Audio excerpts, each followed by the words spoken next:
हमारे मॉडल में आप बीमार होते हो, आपके जेब में पैसा होता है इलाज कराने के लिए। ನಮ್ಮ ಒಂದು ವ್ಯವಸ್ಥೆಯಲ್ಲಿ ನಿಮ್ಗೇನಾದ್ರೂ ಅನಾರೋಗ್ಯದಿಂದ ಬಳಲ್ತಾ ಇದ್ರೆ ನಿಮ್ ಜೋಬಲ್ಲಿ ನಿಮಗ್ ಖರ್ಚು ಮಾಡ್ಕೊಳ್ಳಕ್ಕೆ ನಾವು ಕಾಸು ಹಾಕ್ತೀವಿ. उनके मॉडल में आप लाखों करोड़ रुपए स्कूल्स और कॉलेजेस और यूनिवर्सिटीज, प्राइवेट स्कूल्स और कॉलेजेस और यूनिवर्सिटी को देते हो. ಅವರ ಒಂದು ವ್ಯವಸ್ಥೆಯಲ್ಲಿ ಖಾಸಗಿ ಆದಂತ ವಿದ್ಯಾಸಂಸ್ಥೆಗಳಿಗೆ, ವಿಶ್ವವಿದ್ಯಾನಿಲಯಗಳಿಗೆ ಲಕ್ಷಾಂತರ ರೂಪಾಯಿಗಳನ್ನ ತಾವು ಕಟ್ಟಿ ನಿಮ್ಮ ಮಕ್ಕಳಿಗೆ ವಿದ್ಯಾಭ್ಯಾಸ ಮಾಡಿಸಬೇಕಾಗುತ್ತೆ. लाखों परिवारों को कर्ज में जाना पड़ता है. ಲಕ್ಷಾಂತರ ಕುಟುಂಬಗಳಿಗೆ ಸಾಲಕ್ಕೆ ಸಿಲುಕ್ತಾರೆ. हमारे मॉडल में हम आपको पैसा देते हैं. ನಮ್ಮ ಒಂದು ವ್ಯವಸ್ಥೆಯಲ್ಲಿ, ನಮ್ಮ ಆರ್ಥಿಕ ವ್ಯವಸ್ಥೆಯಲ್ಲಿ ನಾವು ನಿಮ್ ಜೇಬಿಗೆ ಕಾಸನ್ನ ತುಂಬುತ್ತೀವಿ. जब हम 5 गारंटीज की बात कर रहे थे, मैंने एक और मुद्दा उठाया था. ನಾವು 5 ಗ್ಯಾರಂಟಿಗಳ ಬಗ್ಗೆ ಚರ್ಚೆ ಮಾಡ್ತಾ ಇರಬೇಕಾದಂತ ಸಂದರ್ಭದಲ್ಲಿ ನಾನು ಮತ್ತೊಂದು ವಿಷಯನ ಪ್ರಸ್ತಾಪ ಮಾಡಿದೆ. मुझे पता लगा था कि कर्नाटक में ऐसे बहुत सारे लोग हैं जिनके पास जमीन है मगर मालिकाना हक नहीं है. ನನಗೊಂದು ಕರ್ನಾಟಕ ರಾಜ್ಯದಲ್ಲಿ ಮನವರಿಕೆ ಆಗಿತ್ತು. ಕರ್ನಾಟಕ ರಾಜ್ಯದಲ್ಲಿ ಲಕ್ಷಾಂತರ ಜನ ಇದ್ದಾರೆ, ಯಾರು ಭೂಮಿಯ ಅನುಭವದಲ್ಲಿದ್ದಾರೆ, ಆದ್ರೆ ಆ ಭೂಮಿಯ ಹಕ್ಕು ಪತ್ರಗಳು, ಆ ಭೂಮಿಯ ಸಾಕ್ಷಿ ಆಧಾರಗಳು ಅವ್ರ ಹತ್ರ ಇಲ್ಲ ಅನ್ನೋಂಥದ್ದು ನನಗೆ ಮನವರಿಕೆ ಆಗಿತ್ತು. दलित आदिवासी हैमलेट्स को रेवेन्यू विलेज माना ही नहीं जाता था. ದಲಿತರು ಮತ್ತು ಬುಡಕಟ್ಟ ಜನ ಇರ್ತಕ್ಕಂಥ ಪ್ರದೇಶಗಳು, ಗ್ರಾಮಗಳು ಕಂದಾಯ ಗ್ರಾಮ ಅಂತಾನೆ ಘೋಷಣೆ ಆಗಿರಲಿಲ್ಲ. ये लोग गांव में रहते थे मगर इनको कोई हक नहीं मिलते. ಆ ಗ್ರಾಮಗಳಲ್ಲಿದ್ದಂತ ಬುಡಕಟ್ಟು ಪರಿಶಿಷ್ಟ ಜಾತಿಯ ಜನಕ್ಕೆ ಅವರ ಭೂಮಿ ಮಾಲೀಕತ್ವದ ಹಕ್ಕೇ ಇರಲಿಲ್ಲ. इसमें हर जात के लोग थे, हर धर्म के लोग थे. ಈ ಒಂದು ಗ್ರಾಮಗಳಲ್ಲಿ ಪ್ರತಿ ಜಾತಿಯ ಜನ ಇದ್ರು, ಪ್ರತಿ ಧರ್ಮದ ಜನ ಇದ್ರು. इनको मालिकाना हक नहीं था, इनकी प्रॉपर्टी राइट्स नहीं थी, इनको सरकार की कोई फैसिलिटी नहीं मिलती थी. ಇವ್ರಿಗೆ ಭೂಮಿಯ ಮಾಲೀಕತ್ವದ ಹಕ್ಕುಗಳಿರ್ಲಿಲ್ಲ, ಸರ್ಕಾರ ಕೊಡಂತ ಸೌಲಭ್ಯಗಳಿರ್ಲಿಲ್ಲ, ಹಕ್ಕು ಪತ್ರಗಳು ಅವ್ರ ಕೈಯಲ್ಲಿರ್ಲಿಲ್ಲ. सालों से ये परिवार उस जमीन पे रह रहे थे. 16 ವರ್ಷಗಳಿಂದ ಈ ಕುಟುಂಬಗಳು ಆ ಭೂಮಿಯ ಅನುಭವದಲ್ಲಿದ್ರು, ಆದ್ರೆ ಸಾಕ್ಷಿ ಆಧಾರಗಳಿರ್ಲಿಲ್ಲ. मगर उनको अपनी ही जमीन का अधिकार नहीं था. ಆದ್ರೆ ಅವ್ರಿಗೆ ತಮ್ಮದೇ ಆದಂತ ತಮ್ಮ ಸ್ವಂತ ಭೂಮಿಯ ಅಧಿಕಾರದ ವ್ಯವಸ್ಥೆ ಅವ್ರಿಗಿರ್ಲಿಲ್ಲ. और ये मामला मैंने कांग्रेस पार्टी के सीनियर नेताओं से उठाया. ಈ ಒಂದು ವಿಷಯದ ಬಗ್ಗೆ ನಾನು ನಮ್ಮ ಕಾಂಗ್ರೆಸ್ ಪಕ್ಷದ ಹಿರಿಯ ಮುಖಂಡರ ಗಮನಕ್ಕೆ ಈ ವಿಷಯನ ತಂದೆ. ಖಾರ್ಗೆ ಜಿ से, सिद्धरमैया जी से, डी.के. ಶಿವಕುಮಾರ್, बाकी मंत्रियों से मैंने ये बात की. ನಾನು ಈ ವಿಷಯದ ಬಗ್ಗೆ ಮಲ್ಲಿಕಾರ್ಜುನ ಖರ್ಗೆ ಸಾಹೇಬ್ರ ಹತ್ರ, ಸನ್ಮಾನ್ಯ ಸಿದ್ದರಾಮಣ್ಣ ಅವರ ಹತ್ರ, ಡಿ.ಕೆ. ಶಿವಕುಮಾರ್ ಅಣ್ಣವರ ಹತ್ರ ಈ ಒಂದು ವಿಷಯದ ಬಗ್ಗೆ ನಾನು ಅವರ ಗಮನಕ್ಕೆ ತಂದಿದ್ದೆ. और मैंने कहा कि मैं चाहता हूं कि कर्नाटक में जिसके पास भी जमीन हो उसके पास मालिकाना हक जरूर हो. ನನ್ನ ಒಂದು ಉದ್ದೇಶ ಏನಿತ್ತಂತಂದ್ರೆ, ಕರ್ನಾಟಕ ರಾಜ್ಯದಲ್ಲಿ ಯಾರೆಲ್ಲ ಕೂಡ ಭೂಮಿಯ ಸ್ಥಳದ ಅನುಭವದಲ್ಲಿದ್ದಾರೆ, ಆ ಭೂಮಿ ಜಾಗದ ಅನುಭವದಲ್ಲಿರ್ತಕ್ಕಂಥವರೆಲ್ಲರಿಗೂ ಕೂಡ ಹಕ್ ಪತ್ರ ಕೊಟ್ಟು ಅವರ ಮಾಲೀಕತ್ವನ ಅವ್ರ ಕೈಗೆ ವರ್ಗಾವಣೆ ಮಾಡಬೇಕು ಅನ್ನೋದು ನನ್ನ ಉದ್ದೇಶ ಆಗಿತ್ತು.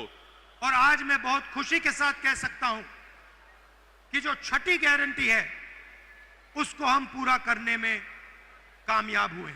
ಇವತ್ತು ನಾನು ಅತ್ಯಂತ ಸಂತಸದಿಂದ ಹೇಳ್ತೀನಿ, ಇವತ್ತು ನಾವೇನಿದು ಭೂ ಮಾಲೀಕತ್ವದ 6ನೇ ಗ್ಯಾರಂಟಿನ ನಾವೇನು ಮನಸ್ಸಲ್ಲಿಟ್ಕೊಂಡಿದ್ವಿ, ಸಂಕಲ್ಪ ಮಾಡಿದ್ವಿ, ಇವತ್ತು ಆ ಸಂಕಲ್ಪನ ಈಡೇರಿಸಿದೀವಿ ಅನ್ನೋಂತ ಒಂದು ನೆಮ್ಮದಿ, ಸಂತೋಷ, ಶಾಂತಿ ನನಗಿದೆ ಅಂತ ಹೆಮ್ಮೆಯಿಂದ ಹೇಳ್ಕೊತೀನಿ. 1 लाख परिवारों को आज मालिकाना हक कर्नाटका की सरकार देने जा रही है.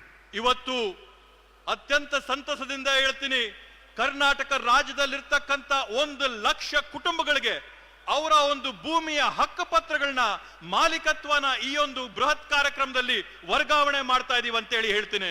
जो इंदिरा गांधी का सपना था, ಇಂದಿರಾ ಗಾಂಧೀಜಿ ಅವರ ಕನಸೇನಿತ್ತು, उसको पूरा करने के लिए हमने एक बहुत बड़ा कदम लिया है. ಆ ಒಂದು ಕನಸನ್ನ ನಾವು ನನಸಾಗಿ ಮಾಡೋದಕ್ಕೋಸ್ಕರ ಈ ಒಂದು ದೊಡ್ಡ ಹೆಜ್ಜೆನ ನಾವಿಟ್ಟಿದ್ದೇವೆ.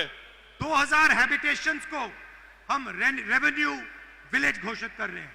2000 ಪ್ರದೇಶಗಳನ್ನ ನಾವಿವತ್ತು ಕಂದಾಯ ಗ್ರಾಮಗಳಾಗಿ ನಾವಿವತ್ತು ಘೋಷಣೆ ಮಾಡಿದಂತ ಐತಿಹಾಸಿಕ ತೀರ್ಮಾನ ಮಾಡಿದ್ದೇವೆ. और मैंने ये भी कहा है कि डिजिटल रजिस्ट्री होनी चाहिए. ನಾನು ಮತ್ತೊಂದು ಮಾತು ಹೇಳಿದ್ರೆ ಅಂದ್ರೆ, ತಂತ್ರಾಂಶಗಳಲ್ಲಿ, ತಂತ್ರಜ್ಞಾನದಲ್ಲಿ ಎಲ್ಲ ದಾಖಲಾತಿಗಳು ತಂತ್ರಜ್ಞಾನದಲ್ಲಿ ಡಿಜಿಟಲ್ ರೆಕಾರ್ಡ್ ಇರಬೇಕು ಅಂತ ಹೇಳಿ. गरीब लोग अपने जमीन का रिकॉर्ड नहीं निकाल सकते हैं. ಬಡ ಕುಟುಂಬದಲ್ಲಿರ್ತಕ್ಕಂಥವ್ರು, ಸಣ್ಣ ಪುಟ್ಟ ಮನೆಗಳಲ್ಲಿರ್ತಕ್ಕಂಥವ್ರು ಅವರ ಕಂದಾಯ ದಾಖಲಾತಿಗಳನ್ನ ಭದ್ರವಾಗಿ ಇಟ್ಕೊಳ್ಳೋಕೆ ಕಷ್ಟ ಆಗುತ್ತೆ. सालों बीत जाते हैं, उनको अपना डॉक्यूमेंट नहीं मिलता है. 16 ವರ್ಷಗಳು ಕಳೆದ್ರೂ ಕೂಡ ಅವ್ರಿಗೆ ಅವರ ಮಾಲೀಕತ್ವದ ಪತ್ರಗಳು ಕೈಗೆ ಸಿಗೋದಿಲ್ಲ. इसीलिए हमने कहा है कि 21वीं सदी में डिजिटल रजिस्ट्री होनी चाहिए.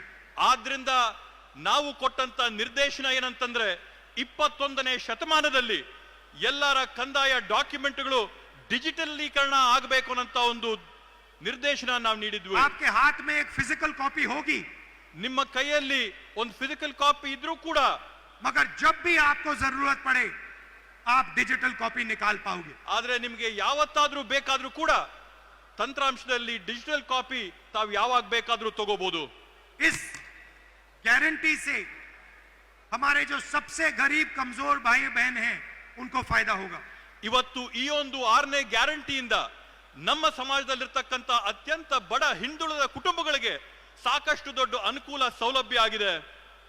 लंबिनी, बंजारा, भोवी, सोलिगा, नायक, इन सब लोगों को, इन सब कम्युनिटीज को फायदा होने जा रहा है. ಬುಡಕಟ್ಟು ಸಮುದಾಯಗಳಿಗೆ ಸೇರಿದಂತವ್ರಿಗೆ ಎಲ್ಲರಿಗೂ ಕೂಡ ಈ ಒಂದು ಕಾರ್ಯಕ್ರಮದಿಂದ, ಯೋಜನೆಯಿಂದ ಒಂದು ದೊಡ್ಡ ಸಹಾಯ ಆಗಿದೆ. और मैंने एक और बात बोली है.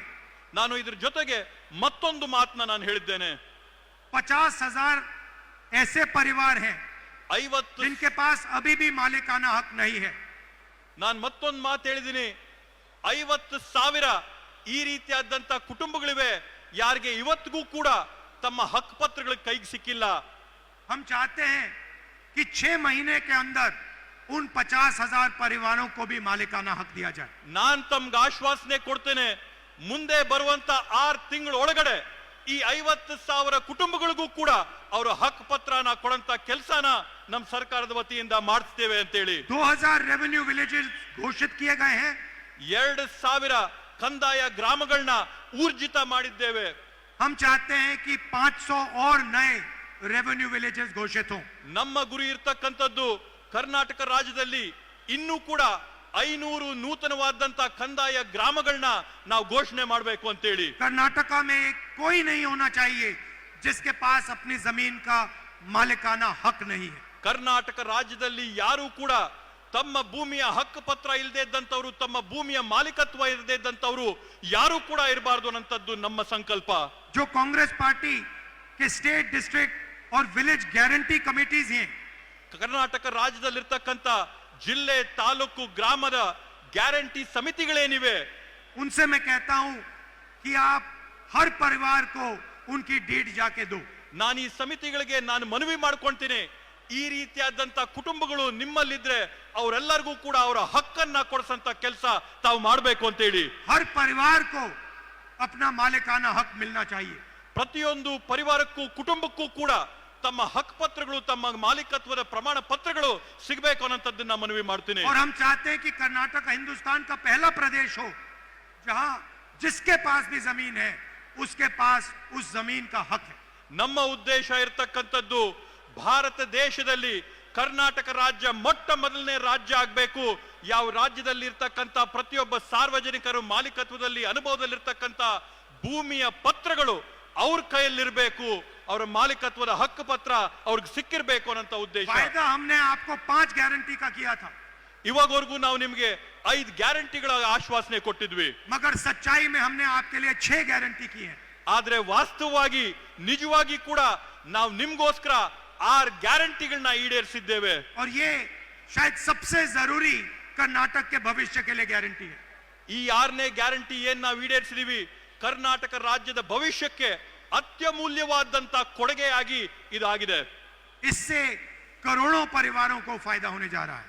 ಈ ಒಂದು ಹಕ್ಕು ಪತ್ರಗಳಿಂದ ಕೋಟ್ಯಾಂತರ ಕುಟುಂಬಗಳಿಗೆ ಅನುಕೂಲ ಆಗಂತದ್ದನ್ನ ನಾವು ನೋಡ್ತೇವೆ. आप सबका मैं बहुत बहुत धन्यवाद करता हूं. नमस्कार, जय हिंद. ತಮ್ಮೆಲ್ಲರಿಗೂ ಕೂಡ ನಾನು ವಂದನೆಗಳನ್ನ, ನಮನಗಳನ್ನ ಸಲ್ಲಿಸ್ತಾ ನನ್ನ ಮಾತುಗಳನ್ನ ಮುಗಿಸ್ತೀನಿ.